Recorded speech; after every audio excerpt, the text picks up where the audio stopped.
Hello everybody, welcome back to another video.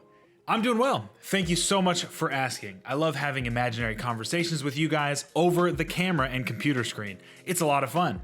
Today, we are talking about ways to maximize your time in the gym. Stop wasting time, get the most out of your training, get the gains you want, whether it's strength or physique, get in, get out, get on with the rest of your day, right? That is what we're going over today. Before we do that, I got a plug. We're doing a podcast every Friday. If you have not seen the first 3 episodes that we've put out, we'd love for you to check them out. A little bit longer format stuff, more in-depth conversations. It's me, it's my wife. We talk about anything under the sun. We have a great time doing them, and we think that you would like watching them. So go ahead and check those out. There'll be a link in the description or a card right over here if you would be so kind. Check those out, share them around. We'd love for more and more people to see them. Without any further ado, let's get into the meat of today's video. Tip number 1, something you should be doing before you even step into the gym. Whether it's the night before, in the parking lot before you walk into your training session, you need to have your mindset on point. Now, what I like to do is reaffirm what my goals are before every training session. That way I know that my goals are still in the forefront of my mind, and the training session, the action that I am about to be doing, is going to support those goals. So sit in your car, take an extra 2 minutes before you go in. It doesn't have to be any long meditation session. It's just a reaffirming of, I want to squat 600 pounds. Is the training that I'm going to do in the coming training session going to support that goal? So once you get that established before your training session, the next step is to take it through the training session. So intra-training session, you need to continue to be in tune with that mindset. So instead of mindlessly scrolling Instagram, checking out your gym crush or whatever it is, I want you to just take a second to internalize, right? In between sets, ask yourself a couple of questions. Did I hit the RP that I wanted to hit on that session, or was I sandbagging a little bit? How does my musculature feel? How's my heart rate? How's my breathing? How's my technique? Do anything that you can to remove yourself from an exterior focus to an internal focus. You want to make sure that you are really putting your effort and intention into this training. If this is something that is serious for you, then you need to seriously approach it mentally as well as physically. A lot of people that I train, a lot of people that I talk to, they've got the physical side of it down. They love moving weight. They love the feeling of hitting a huge PR and everybody in the gym hyping them up. But on the days when you're just doing rep work, or you're just doing technique work, or you're deloading, you still have to bring that same intention to the gym. That same intensity and mental focus needs to come with you. That is a huge tip. If you are not lackadaisical with your training, you can get in and get out a little bit faster and save yourself some time. I love being in the gym. I would spend all day in the gym if I could. I work there and I train there. So I do basically spend all of my time in the gym, but for some people that is a chore and they do not want to be there for longer than they have to be. I totally get that. Come to the gym with the intention of being there for as long as it takes and no longer. But you have to have the mindset of getting the most out of that training session. Use some of those questions that I just talked about. What's my RPE? What's my breathing rate? What's my heart rate? To reset yourself to an internal focus rather than an external focus and crush your next set after that. That's tip number 1. Become a little bit more mindful about your training. Let's move on. Tip number 2. We have to be more intelligent about our exercise selection. Now, this happens before the gym as well, but also in the gym at the same time. You have to have a plan. You have to understand which exercises are going to bring you closest to your goals. In this case, what I want to talk about is utilizing compound lifts. Now, a lot of people don't love the compound lifts. They're training for bodybuilding. They don't like the excess fatigue. I get that.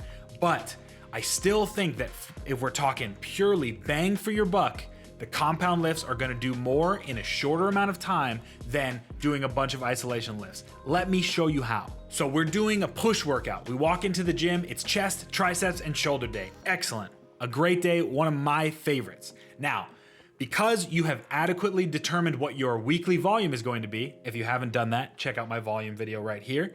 You know that you'd like to hit 10 sets of chest, 8 sets of shoulders, and 6 sets of triceps, okay? If you were doing isolation work for all of that, that would be 3 to 4 different variations of exercises for your chest, 2 to 3 on your triceps, 1 to 2 on your shoulders. Not a huge deal if you've got a ton of time to kill. For me, that would be an excellent workout. I'd be in the gym maybe an hour and a half, adequate rest periods, get a nice pump, get out of there. Now, some of you may not have that amount of time. You can't do that many exercises with that much variety and still be able to get on with the rest of your day. That is where the compound lifts come in. A compound lift is a lift that involves 2 joints. So for the bench press, elbow, shoulder. For the squat, hips, knees, etc. You get the point. Because it is using 2 or more joints, it uses more muscles, because muscles are going to move your skeleton, they're going to move your joints, right? So if you're recruiting more musculature to move more joints, you're getting more of a benefit. Let's continue with our bench press example. Obviously, the bench press has primary muscle groups, mostly the pecs.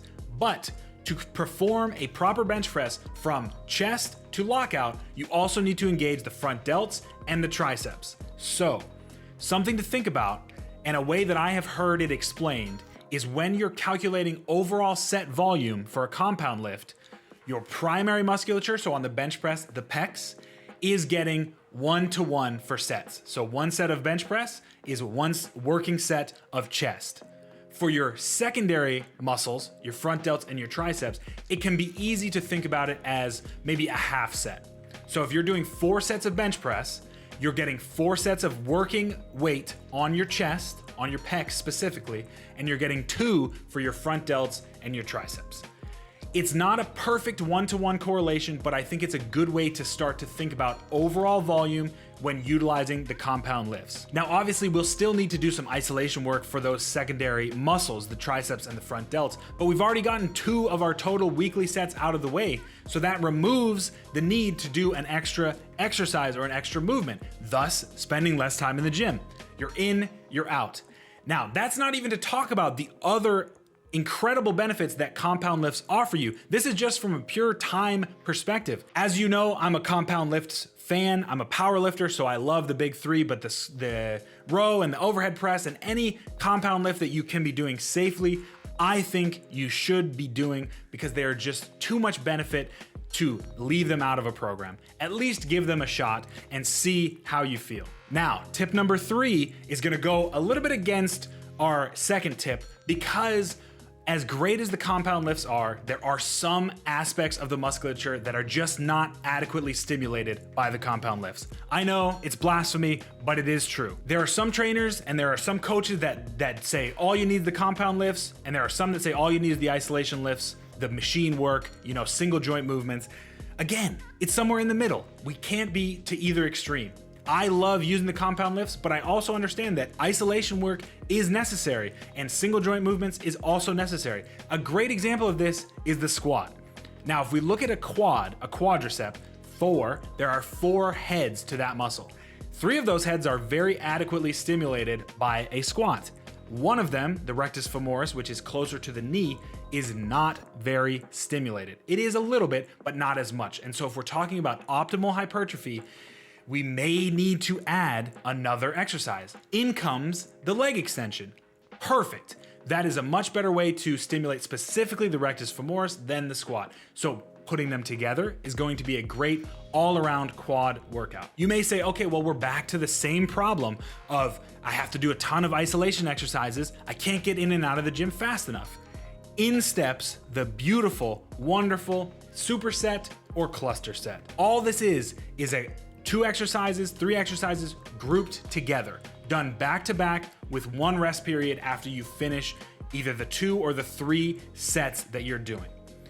These work so well, not only to speed up your workout, but also to increase your overall fatigue of the muscle, to bring your muscle closer to failure with a little bit of a lighter weight, which, as we know, helps to stimulate hypertrophy. If muscular hypertrophy is your goal, then adding supersets may be beneficial. If strength is more of your goal, then fatiguing yourself before your big lift may not be the most impactful thing for that goal. So run through that checklist. Does this support my goal? If yes, throw it in there. It's gonna get you in and out of the gym much faster. Again, this comes to planning. You've got to pre-plan which exercises are going to work best in a superset, because it may not be advantageous to run across the gym from the calf raise to the hack squat if they're on separate sides of the gym. You're basically not really supersetting, you're wasting your time walking back and forth. However, if you're already at the cable stack and you're doing a set of cable curls, move the cable all the way up and go for a set of tricep extensions, right? So you can work different muscle groups, or same thing, you're doing tricep pushdowns, go ahead and drop the cables down, and then you're doing tricep overhead, back to back, working the same muscle group, a perfect superset, saving you tons of time and burning your triceps out a little bit quicker, getting you a bigger pump. Supersets are great if they fit your goals, and I think that you should use them at least to try how they feel. So there you go, folks. Those are my 3 huge tips to save you time in the gym, get you in, get you out, get you closer to your goals, get you stronger, leaner, more musculature, whatever it is. I think that one of these 3 goals, if not all 3, is going to help you reach your goal faster and more efficiently, which at the end of the day, we only have so much time on this earth. Let's use it well, let's use it efficiently, let's get the most out of our time in the gym. If you made it this far, I appreciate it. Thank you so much. Go ahead and comment down below if you use any supersets and what your favorite exercises are to superset together. For me, it's always been the tricep rope pushdown and the tricep rope overhead extension. I get a huge burn off of that, and I love just dropping the cable stack down, super easy, very quick, and it gets me in and out super, super effective.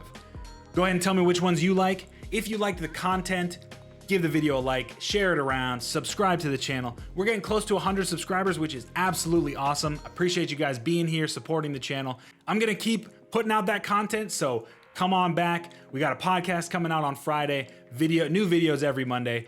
Have a great rest of your day, everybody. Have a great rest of your week. Train hard. Have your nutrition on point. Make sure you're getting some sleep. Stay hydrated. Get strong. Stay strong. I'll see you in the next one. Peace.